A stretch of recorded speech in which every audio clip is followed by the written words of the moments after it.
হযরত ঈসা আলাইহিসসালাম তিনি শুধু একজন নবী নন, বরং ইতিহাসের এক অলৌকিক অধ্যায়, যার জীবন, শিক্ষা ও পুনরাগমনের বার্তায় আজও কাঁপে বিশ্ব বিবেক।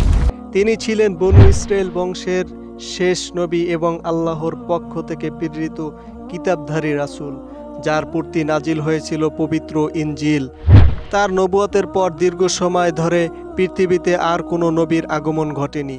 এই সময়কালকে ইসলামী পরিভাষায় বলা হয় ফাতরাতুর রাসূল, অর্থাৎ নবুয়তের বিরতিকাল। এই শূন্যতা পূরণ করেন সর্বশেষ ও চূড়ান্ত রাসূল, আমাদের প্রিয় নবী হযরত মুহাম্মদ মুস্তাফা সাল্লাল্লাহু আলাইহি ওয়াসাল্লাম।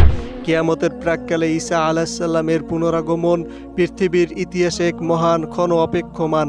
যখন হযরত ঈসা আলাইহিসসালাম পুনরায় অবতীর্ণ হবেন, আল্লাহর হুকুমে তিনি দুনিয়ায় প্রত্যাবর্তন করবেন, কিন্তু তিনি নবী হিসেবে নয়, উম্মতে মুহাম্মাদির একজন সদস্য হিসেবে।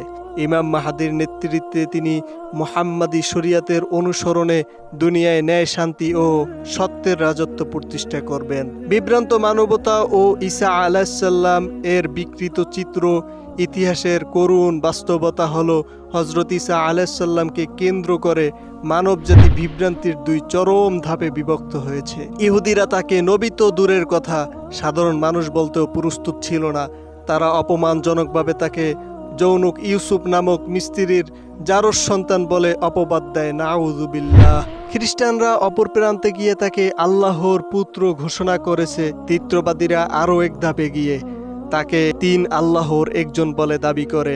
এক এমন বিশ্বাস যা বুদ্ধি ও ওহীর পরিপন্থী, অথচ তারা একে বলে আধ্যাত্মিক রহস্য।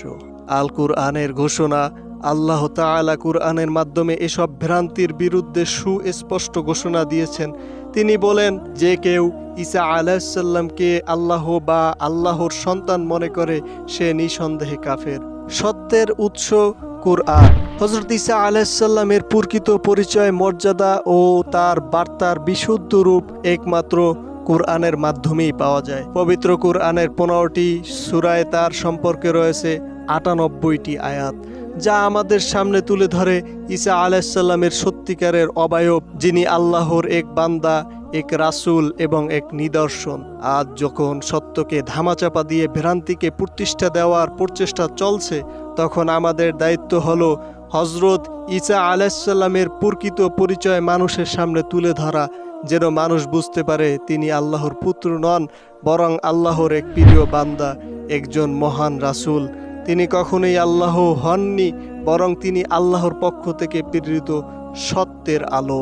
প্রিয় দর্শক, ভিডিওটি ভালো লাগলে অবশ্যই চ্যানেলটি সাবস্ক্রাইব না করে যাবেন না। আপনারা সাবস্ক্রাইব করলে আমরা ভিডিও বানাতে অনুপ্রেরিত হই এবং কমেন্ট করে জানাবেন ভিডিওটি কেমন হলো। ধন্যবাদ।